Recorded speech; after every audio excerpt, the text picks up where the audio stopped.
Hello, I'm Rose Confetti, and I believe I recently picked up one of my best op shop purchases ever.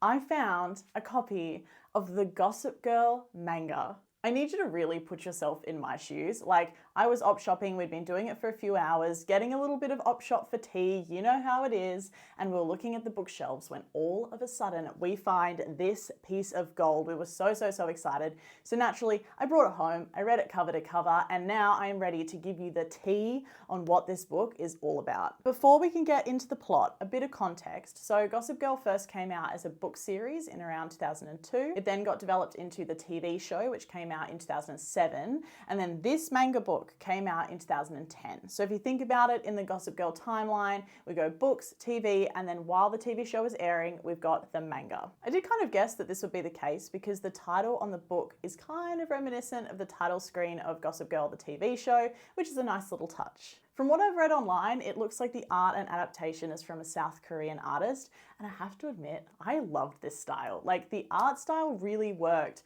for the Gossip Girl universe. Like, the characters are doing such ridiculous things and they're so glamorous, so this style of art really works in my opinion. It was a really fun read. So let's talk about the plot. Like any good Gossip Girl story, it starts at Blair's birthday, which is just always where the drama begins. And it's here that we can see where our characters are at in this particular version of events. Blair is dating Nate, who is pretty absent from the book, I will admit, and she's Queen Bee and everyone is like adoring her at her birthday. Chuck is his usual self. He's at the birthday and kind of pining after Blair. He's a little bit of a pest, pretty standard Chuck behavior. The next character we're introduced to is Vanessa. Pretty early on for a side character, but she is a much bigger character in this universe. So she's catering Blair's birthday, but the only reason she took the job was get Dan and Serena into the party. This threw me. This was the moment where I knew the plot was out the window, we're doing something new, because even though we're kind of in a similar storyline to Gossip Girl, the TV show season 1, where Serena's been missing and Blair has excommunicated her for hooking up with Nate, in this version of events, before she makes up with Blair, she's already met Dan and they're already together. So Vanessa has worked with Dan to kind of sneak Dan and Serena into this party so Serena can make up with Blair. This party kind of just sets the scene. Blair is Queen Bee. She hasn't forgiven Serena. And upon seeing Serena and Dan happy together, Blair decides the only solution is to try to steal Dan from Serena, an absolute classic Gossip Girl plot. I did find this kind of weird because at this point, Blair is still with Nate. He seems perfectly into her, but she has these like jealous feelings. She's not over the betrayal and she's like, worried that Nate still might be into Serena, but like honestly at this point we don't really see that happening, so it's kind of all in Blair's head. But regardless, that's her plan, to try to steal Dan away from Serena, at least for long enough to like make her upset.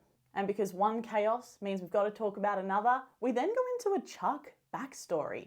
It's a little bit weird. Like, we see baby Chuck here, which was something I did not expect to see, and we get this like weird backstory where it turns out that the reason he's so problematic and weird and like a womanizer, whatever you want to call it, is because when he was in kindy, a little girl kissed him without his consent, which is so ironic, but apparently that like shaped how he saw women around him, and that's like kind of his villain origin story.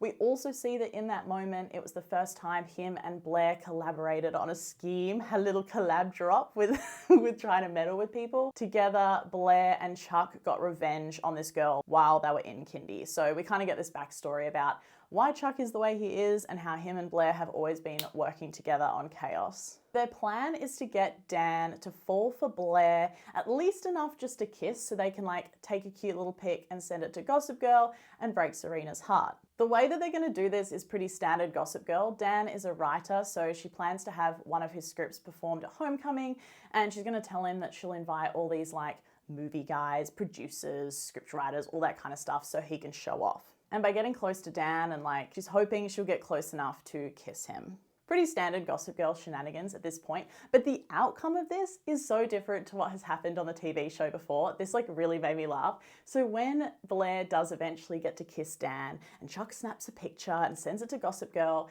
it is too zoomed in for Serena to know who it is. And that is just so funny to me that they went to the effort of getting the photo, but she doesn't know who it is, so it really doesn't matter. It has no effect on her whatsoever. If anything, it has an effect on Dan. So they have this whole scene where Dan and Serena are hanging out at a park, and it's post like Gossip Girl kiss post. Serena's none the wiser, and Serena's sitting there being like, Dan is really boring. I don't think I even like him.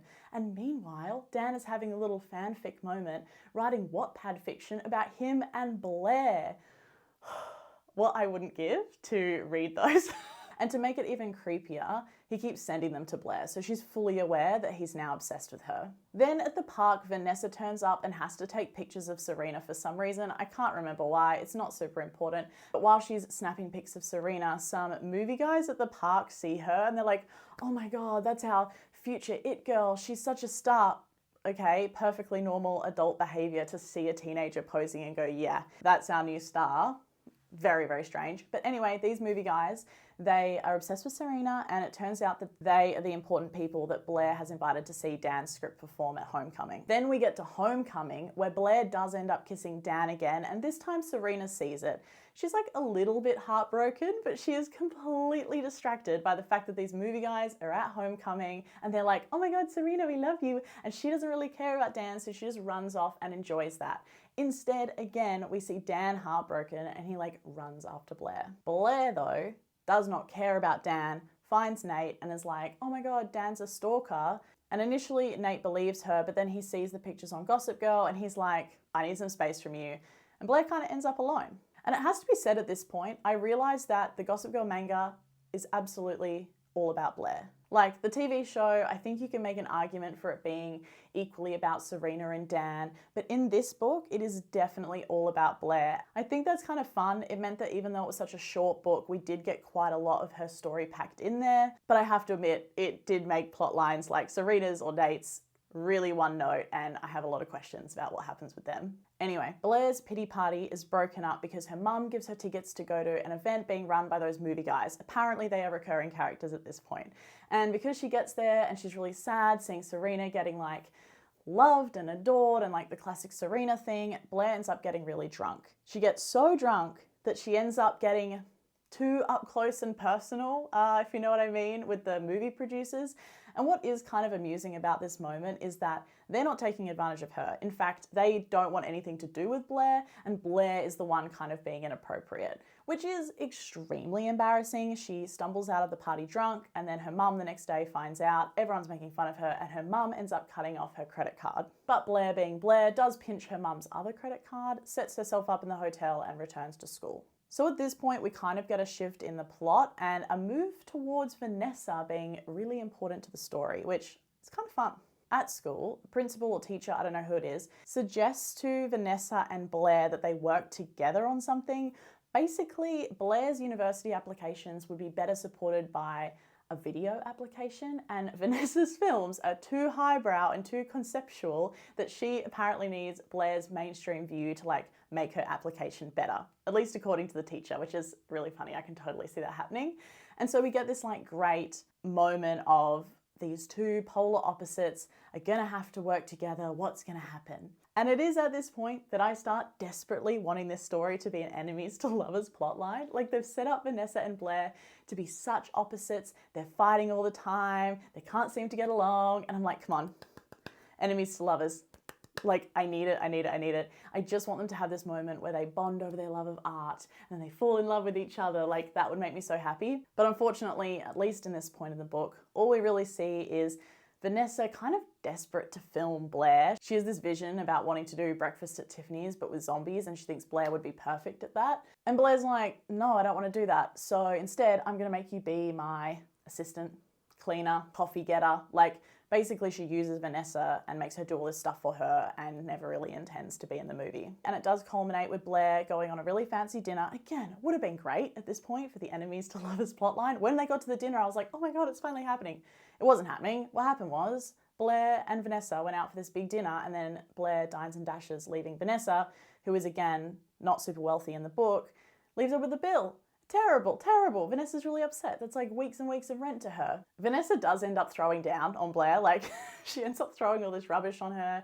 And karma does keep coming for Blair. Her mum finds out about the credit card and cuts that one off as well. So we get to this point where once again, Blair, although she has tried, has had karma come for her, and she's now alone. She has no money. And because she refuses to go home to her mother, she's kind of homeless. And where do Gossip Girl characters end up when they're kind of homeless?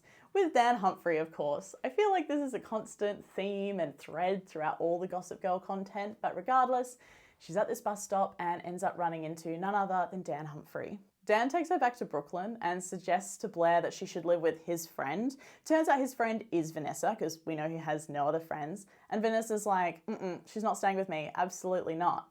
But the alternative is for Blair to stay with Dan, and considering Dan definitely still has a crush on Blair, and Vanessa has a crush on Dan, she's like, fine, you know what?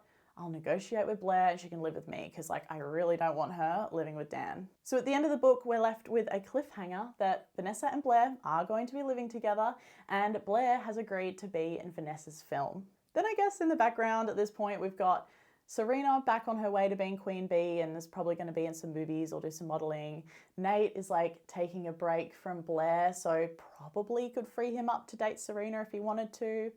And Chuck is kind of doing nothing. If I had to make predictions for what would happen next, as much as I would love, and I would highly recommend that this goes into an enemies to lovers, Vanessa and Blair storyline, my real guesses for what would happen would be we'll get a redemption arc for Blair, she'll become Queen Bee again, and there'll probably be more competition between her and Serena. I could kind of see the plot going in the direction of Blair ending up with Dan, like they've consistently made him pine after Blair and he's not letting up, so I think there's some unresolved story to finish there. Ultimately, if you find a copy of this book, I definitely recommend taking a read. It's really fun seeing the characters in this world and in this style. In particular, I really enjoyed this version of Dan. He's a little bit edgier than the version of Dan we see in the TV show. Like, Vanessa has to wake him up a few times in the morning and he's like in bed smoking. Like, he's got a little bit more edge than the Dan we're used to seeing, which I think is quite fun. And the art style for Serena makes her into this like ethereal, kind of Barbie, but kind of goddess-like character. And so that really works as well. Please let me know in the comments if you have read this book or if you've come across them before. Like I said, I didn't know they existed, so I was so excited to find them. And I'm not gonna lie to you, I kind of wanna read the other ones now. So if you wanna hear what happens in future books, please let me know in the comments below because I will gladly turn this into a series. But for now, that's all I've got to say. So thank you so much for watching. Please like and subscribe if you enjoyed this video, and I'll be back next time.